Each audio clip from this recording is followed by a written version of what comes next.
Picture this.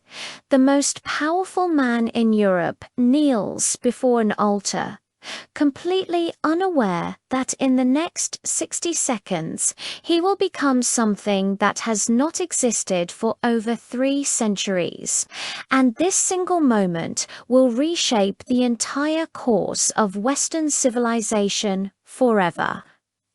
It was Christmas Day in the year 800, and Charlemagne, king of the Franks, had just conquered most of what we now call France, Germany, and northern Italy, creating an empire that stretched from the Atlantic Ocean to the borders of Hungary.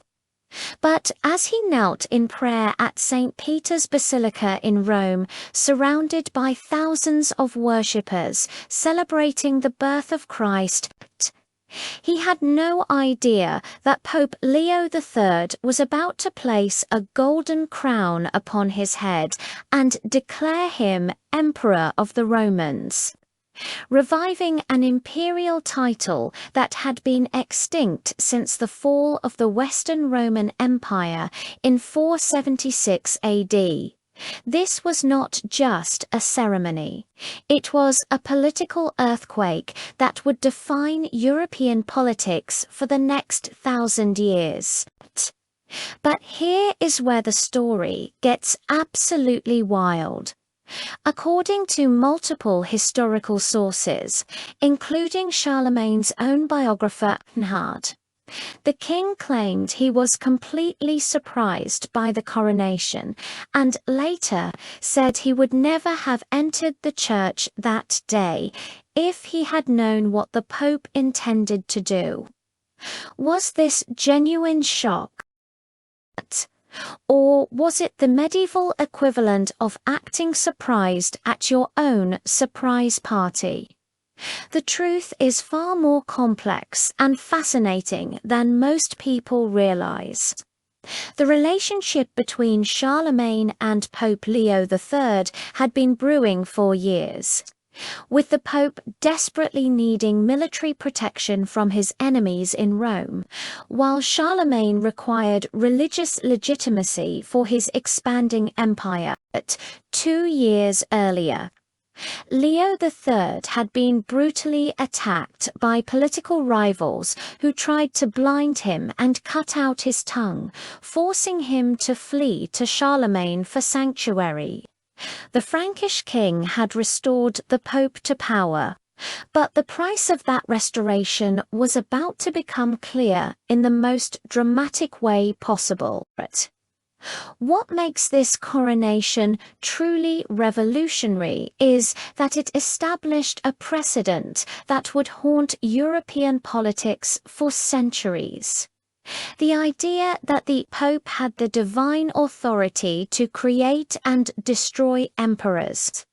This single act created the Holy Roman Empire, which would continue in various forms until Napoleon finally dissolved it in 1806. Over 1,000 years later. But the immediate consequences were even more explosive than the long-term ones. The Byzantine Empire in Constantinople still claimed to be the legitimate Roman Empire, and their Empress Irene was absolutely furious that some barbarian king in the West had dared to claim her imperial title. Drop a comment below and tell us what you think really happened. Was Charlemagne genuinely surprised? Or was this the most successful political theatre performance in medieval history? The coronation ceremony itself was unlike anything Europe had seen for generations. As Pope Leo III lifted the ornate golden crown above Charlemagne's head, the massive congregation inside St. Peter's began chanting to Charles Augustus, crowned by God, great and pacific Emperor of the Romans, life and victory. A ritual that echoed the ancient Roman acclamations, but with distinctly Christian overtones. The symbolism was unmistakable. This was not just a Frankish king being honored, but the deliberate resurrection of Roman imperial authority under Christian auspices.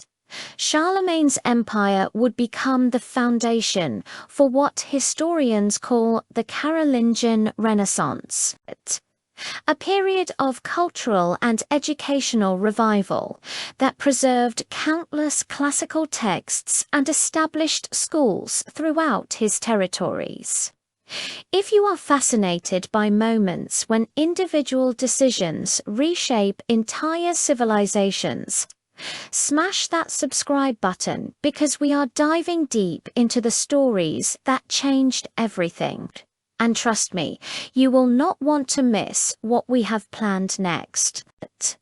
The coronation of Charlemagne was not just a ceremony.